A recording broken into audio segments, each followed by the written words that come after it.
মামুন ভাই, আপনার আমাদের মানিকগঞ্জে এসে কেমন লাগছে বলবেন? খুবই ভালো লাগতেছে, এতগুলো মানুষ একসাথে জড়ো হয়েছে, একসাথে আসছে প্রিন্স কাট সেলুনের উদ্বোধনে।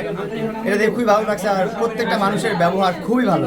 যাক, থ্যাংক ইউ ভাই। মানিকগঞ্জের কারো ব্যবহার আমি খারাপ পাই নাই। জি জি, আশা করি সবাই এভাবে ভালোবাসা রাখবে আমার জন্য, আমার প্রিন্স কাট সেলুনের জন্য দোয়া রাখবে। প্রিন্স কাট সেলুন মানিকগঞ্জে সবাই আসবে, মানিকগঞ্জের আশেপাশে যারা আছে তারাও আসবে, মানিকগঞ্জের আছে তারাও আসবে। আচ্ছা, আপনি যে আসছেন আপনার কোনো প্রবলেম হয়েছে? মানে রাস্তাঘাটে কোনো যে ধরনের problem জাম, হয়নি। আমাদের রাস্তাঘাট যেরকম, মানে রাস্তাঘাট অসাধারণ কেমন? রাস্তাঘাট অসাধারণ, গ্রামের একটা গ্রাম সাইড দিয়ে আসছি আমরা, মেইন রোড দিয়ে আসি না। জি, জি। গ্রামের রাস্তাটাও এত সুন্দর, আচ্ছা। এত সুন্দর রাস্তা আমার মেইন রোডেও নেই। আচ্ছা, কে কে আসছেন আপনি?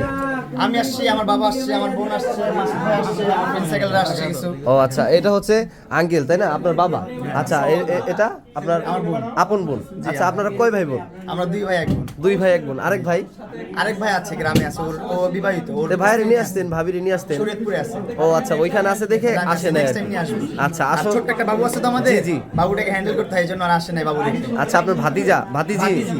আচ্ছা আচ্ছা, ভাতিজি। যাক, মাশাআল্লাহ, ভাতিজির জন্য দোয়া রইলো, আল্লাহ তাকে নেককার বানাক, নেক সন্তান বানাক নাকি? যাক, ভালো থাকবেন, হ্যাঁ, আল্লাহ হাফেজ।